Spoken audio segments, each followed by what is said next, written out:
महमूद अलरक्षण बतूल नजर डालते हैं अब तक की हेडलाइंस पर।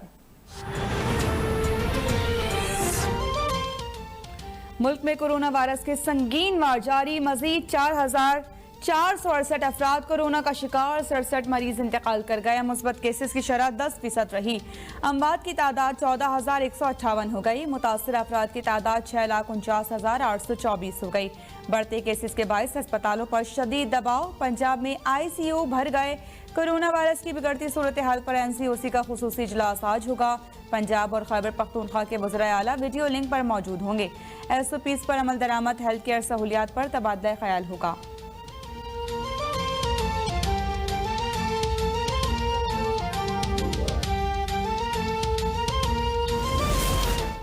पेशावर में इंतजामिया का कोरोना SOPs की खिलाफ वर्जी पर क्रैकडाउन, दर्जनों दुकानदार जेर हिरासत। इंतजामिया को देखकर मुतादिद दुकानदार दुकानें छोड़कर फरार हो गए।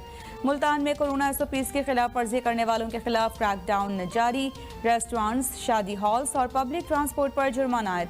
वज़ीर आला पंजाब का मुल्तान से वीडियो लिंक के जरिए अहम इजलास। पंजाब में कोरोना से मुतालिक हिफाजती इकदाम पर अमल दरामद का जायजा। उस्मान बुज़दार कहते हैं कि पंजाब में गुज़िश्ता रोज़ 43 मरीज जाँ बहक हुए। अफसरान SOPs पर अमल दरामद यकीनी बनाए।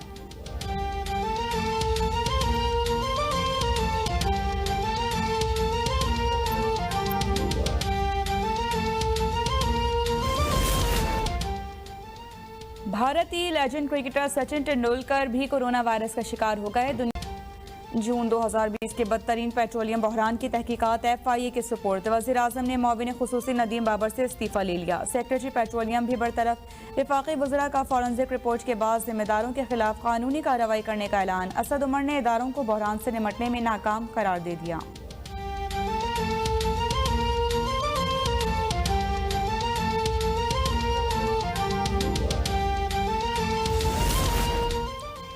नदीम बाबर को LNG में 2122 अरब का डाका मारने के बाद हटाया गया। नदीम बाबर को हटाने के बजाय वज़ीर आज़म के साथ जेल में डालना चाहिए था। मरियम औरंगजेब कहती हैं कि उनके दौर में महंगाई 16% तक बढ़ गई। ये बोलते थे कि महंगाई हो तो मतलब वज़ीर आज़म चोर है। शुगर स्कैंडल कमीशन की रिपोर्ट दफन कर दी गई। इमरान खान, उस्मान बुज़दार, जहांगीर तरीन, खुसरो बख्तियार चोर नहीं तो रिपोर्ट सामने लाएं। कल पीपल्स पार्टी ने जो किया उससे जमहूरियत को नुकसान पहुंचा। नून लीग वाले बच्चे नहीं, हम जानते हैं BAP किसके कहने पर वोट देती है। नून लीग को इख्तियार के बगैर इक़्तिदार कबूल नहीं।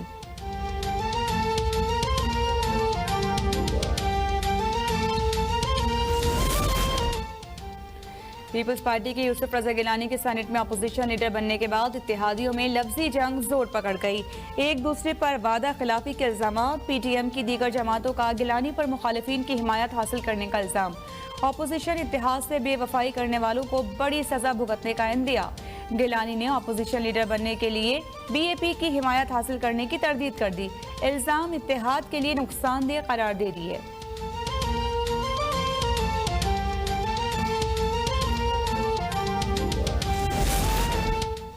PTM का गैर फितरी इत्तेहाद अपने अंजाम को पहुंच चुका। अपोजिशन ने जो बोया वो ही अब काट रही हैं। वज़ीर आला पंजाब की मुआविन माहौलियात अमीन असलम और अरकान कौमी असम्बली से गुफ्तगू कहते हैं कि PTM को अब इंतशार की सियासत छोड़कर होश के नाखुन ले लेने चाहिए। हुकूमत ने साबिक दौर की खराबियों को दुरुस्त किया। माज़ी में कौमी वसाइल को नुमाइशी मनसूबों के नज़र करके मुल्क व कौम से जुल्म किया गया। उस्मान बुज़दार की अरकान कौमी असम्बली को उनके हलकों के मसाइल हल करने की यकीन दहानी।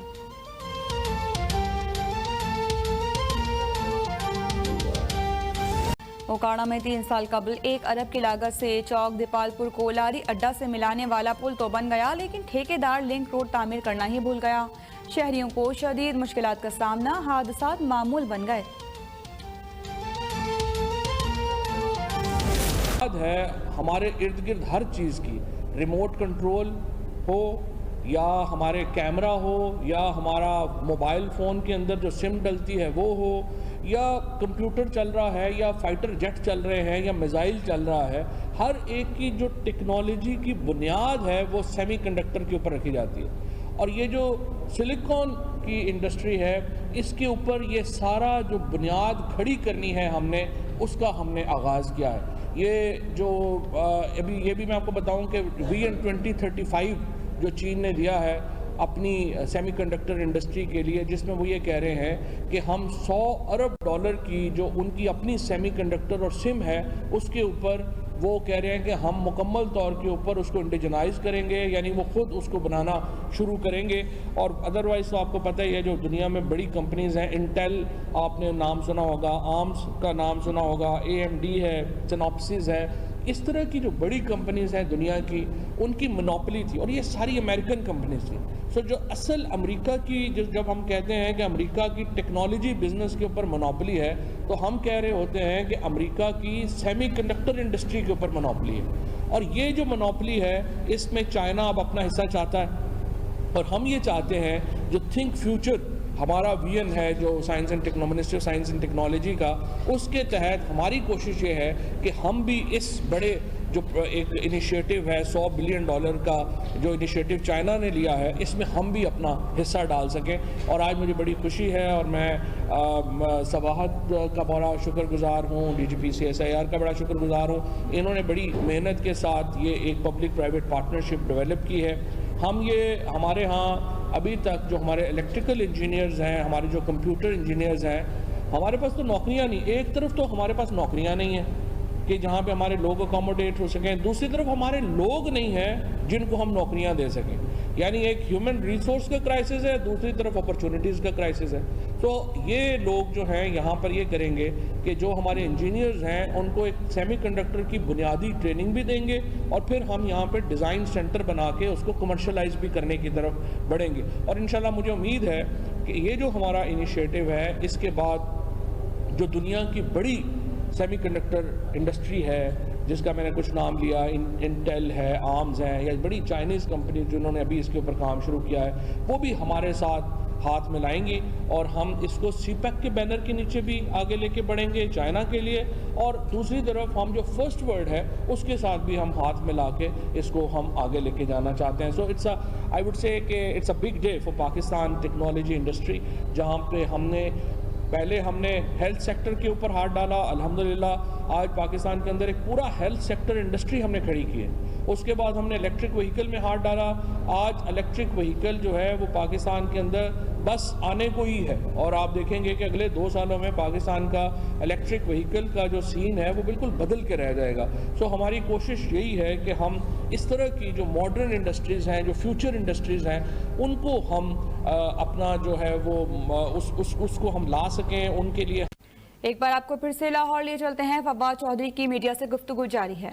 दारों के जो है वो निशाना बना देंगे और कुछ बेवकूफ़ लोग आपके जो हैं वो खुद पाकिस्तान ना खपे की बातें करना शुरू कर देंगे, तो जाहिर है कि इससे आपकी अपनी सियासत तबाह हुई है, आपकी मज़ीद सियासत ख़राब होगी। नून लीग जो इस वक्त भी आप देखें पंजाब, सेंट्रल पंजाब के बाहर आपका कोई इन्फ्लुएंस नहीं रहा, आपका इन्फ्लुएंस ख़त्म हो गया। पीपल्स पार्टी का इन्फ्लुएंस अंदरून सिंध तक महदूद हो गया है। ये पॉलिटिकल पार्टीज़ को हर वक्त इमरान खान फोबिया से बाहर निकलकर अपनी सियासत के ऊपर भी नज़र डालनी चाहिए। कहीं खामियां गलतियां हम उनसे कहाँ हुई हैं जहाँ पे वो ये कहते हैं कि जी फ़ौज ये किरदार अदा करती है कि इलेक्टेबल्स को हमसे हटा देती है, तो इसका मतलब ये है कि सियासी जमातों की अपनी कोई वक़्त नहीं है, फिर तो इलेक्टेबल्स की वक़्त है। तो आप अपनी सियासत को अगर बड़ा करना चाहते हैं तो अपने गिरबान में झांकें, अपनी सियासत को बेहतर करें और एक फेडरल पार्टीज़ के तौर के ऊपर एक्ट करें। जो इस वक्त ज़्यादातर आप एक्ट कर रहे हैं वो 2 ख़ानदानों के ज़ाती मुकदमात को के वकील बनकर आप एक्ट कर रहे हैं, उसका कोई फ़ायदा नहीं है, ना पाकिस्तान को फ़ायदा है, ना मैं समझता हूँ कि इसका उन सियासी जमातों को फ़ायदा है। Because politics is too serious a business to be left on brats, कि आप इन तरह के बच्चों को आप कहेंगे कि जी वो सियासत संभाल लें और बाकी अल्लाह खैर से अल्लाह। स्पीकर साहब सोमवार को वापस आ रहे हैं, इस वक्त वो टर्की में है एक पार्लियामेंट्री डेलीगेशन में। सोमवार से हम दोबारा सियासी जमातों से रब्ता शुरू करेंगे और PMLN से अलहदा रब्ता करेंगे, पीपल्स पार्टी से अलहदा रब्ता करेंगे। और हम चाहते हैं कि जो इलेक्टोरल रिफॉर्म्स का एक्ट हमने पार्लियामेंट में पेश कर दिया, देखिए हमने अपनी इस्लाहात पार्लिमान के अंदर रख दी हैं, कॉन्स्टिट्यूशनल अमेंडमेंट रख दी है। अगर अपोजिशन ने उसमें तरमीम चाहती है, अपोजिशन उसको बदलना चाहती है, वो पार्लियामेंट के अंदर आए और अपनी तजावीज़ दे, उसको तब्दील कर लेते हैं। इलेक्शन रिफॉर्म से शुरू करते हैं।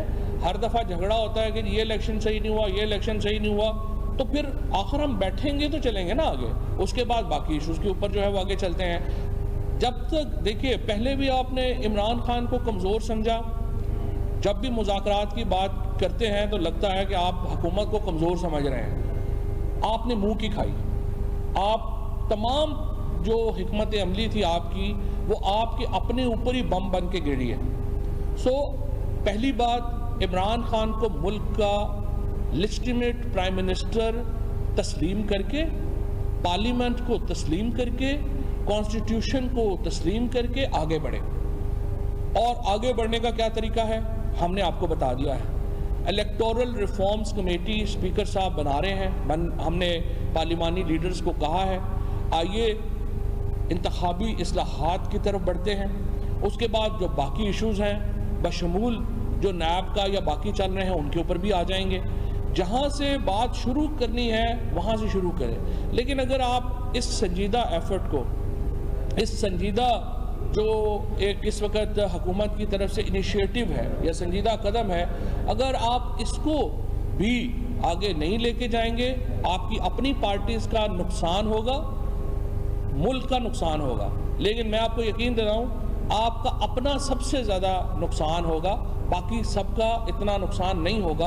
और ये जो भी सेनेट का इलेक्शन आया है, इसने फिर ये बात साबित की है। लिहाजा मेरी नज़र में अपोजिशन को अपनी सियासत के ऊपर नज़रसानी की ज़रूरत है। इलेक्शन जो है, और वो अब हम तो लोकल गवर्नमेंट इलेक्शन कराने जा रहे थे, लेकिन ज़ाहिर है अब इलेक्शन जो है, लोकल गवर्नमेंट इलेक्शन तो सुप्रीम कोर्ट ने पुराने बहाल कर दिए, पंजाब के अंदर कम अज़ कम। लेकिन बड़े प्लेटफॉर्म्स के ऊपर मैं ये समझता हूँ कि अब वक्त है कि हम फिर हमने एक कदम पीछे लिया है। हम आपको ऑफ़र कर रहे हैं कि आइए बैठिए, और नून लीग और पीपल्स पार्टी भी एक कदम पीछे लें। स्पीकर साहब सोमवार को वापस आ जाएंगे, ट्यूसडे को या वेडनेसडे को हमारे साथ बैठें, कमेटी तश्कील दें और आइए यहाँ से आगे बढ़ते हैं। अपनी तजावीज़ दीजिए, हमारी तजावीज़ का जायज़ा लीजिए। शुक्रिया।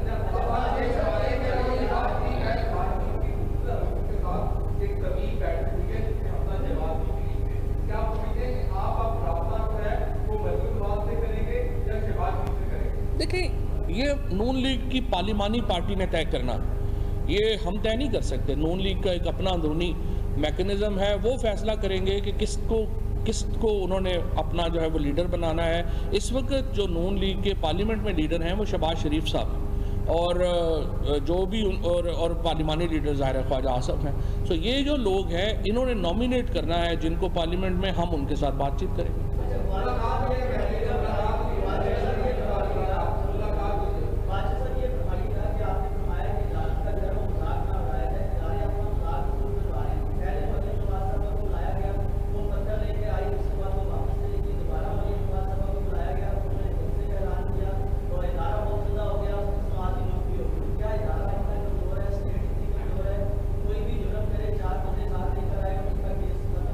मैं एक्चुअली आपसे इत्तेफाक करता हूँ। देखिए, नैब का जो इदारा है, एक तो मैं इस बात को वाज़ेह करना चाहता हूँ कि जावेद इकबाल साहब की जो आने के बाद पहली बार ये इदारा फ़ाल हुआ। इससे पहले जो कमर ज़मान साहब थे या बाकी लोग थे, उनके दौर में तो नैब बिल्कुल ख़त्म हो गया था। तो ड्यूली एक्नॉलेजिंग जावेद इकबाल साहब की जो एफ़र्ट्स हैं, और जो इस वक्त नैब के इदारे के अफसरान की जो एफ़र्ट्स हैं, ड्यूली एक्नॉलेजिंग दैट, मैं ये समझता हूँ कि लोगों की जो तवक्कुआत हैं वो बहुत ज़्यादा हैं। हम ये समझते हैं कि ये जो मुकदमे आपने शुरू किए हैं, इनको मंतकी इंजाम तक पहुँचाया जाए।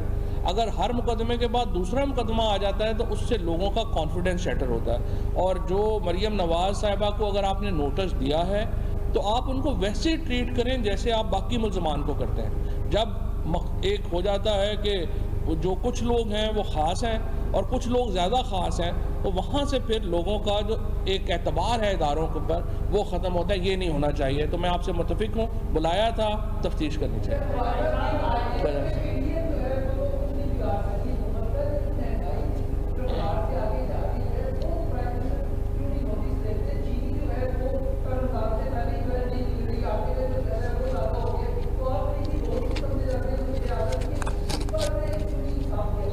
देखिए, पहली बात तो यह है कि प्राइम मिनिस्टर साहब अगर इस वक्त सबसे ज़्यादा किसी चीज़ को वक्त देते हैं तो वो महंगाई ही के मामले को देते हैं। लेकिन महंगाई क्यों है?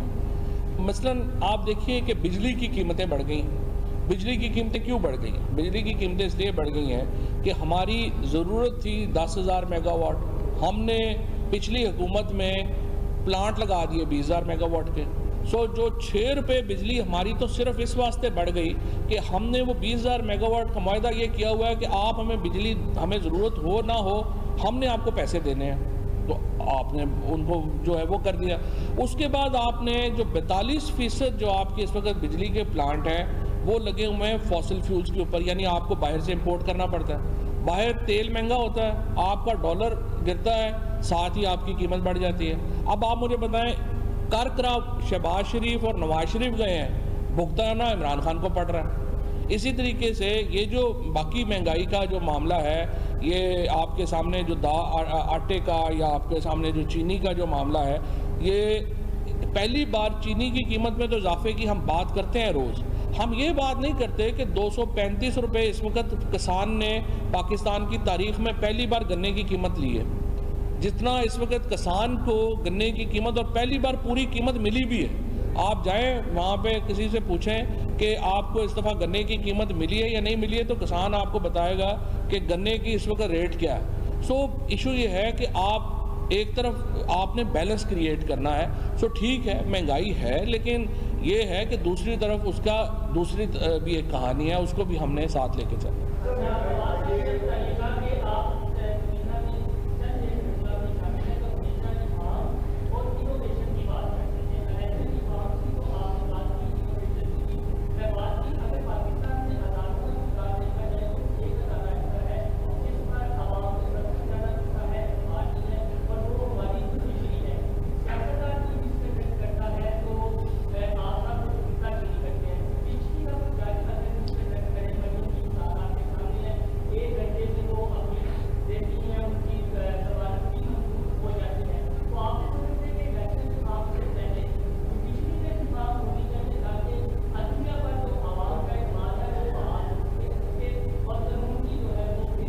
देखें, बहुत ही ज़बरदस्त बात की है, कोई इसमें शुबा ही नहीं है। हमारी अदालतों को देखना पड़ेगा।